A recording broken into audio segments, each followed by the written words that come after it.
লইট্টা মাছ কেন খেতে পারেন?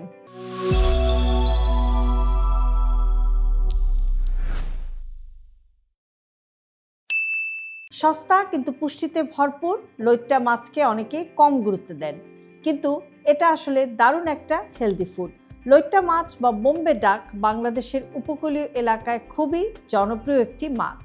লইট্টা মাছ ভালো প্রোটিনের উৎস, শরীরের পেশি গঠনে সাহায্য করে, দুর্বলতা কমায়, দৈনন্দিন শক্তি যোগায়। লইট্টা মাছ ব্রেইনের জন্য উপকারী, এতে থাকা পুষ্টি মস্তিষ্কের কার্যকারিতা ভালো রাখতে সাহায্য করে, ফোকাস এবং স্মৃতিশক্তি সাপোর্ট করে। এটা হার্টের জন্যও ভালো।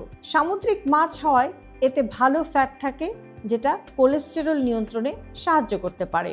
লইট্টা মাছ হাড়কে শক্ত করে, এর মধ্যে থাকা মিনারেলস এবং ভিটামিনস শরীরের হাড়ের জন্য উপকারী, এটা দুর্বলতা কমাতেও সাহায্য করে। লইট্টা মাছ ওজন নিয়ন্ত্রণে সাহায্য করতে পারে, কারণ এতে আছে কম ক্যালোরি, বেশি পুষ্টি, ডায়েট ফ্রেন্ডলি ফুড। এটা সহজে পাওয়া যায় এবং দামেও সস্তা।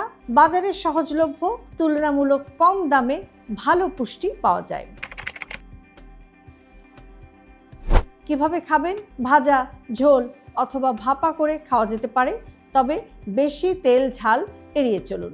তাজা মাছ বেছে নেওয়ার চেষ্টা করুন। খুব সহজ করে বললে, লইট্টা মাছ দামি না হলেও পুষ্টির দিক থেকে অনেক উপকারী একটি খাবার। আপনি কি লইট্টা মাছ খেতে পছন্দ করেন? লইট্টা মাছ খেতে আপনার অভিজ্ঞতাটা কেমন? শেয়ার করতে পারেন কমেন্ট বক্সে আমাদের সাথে। আর এই ধরনের ছোট ছোট হেলথ টিপস নিয়মিত পেতে আমাদের সাথেই থাকুন।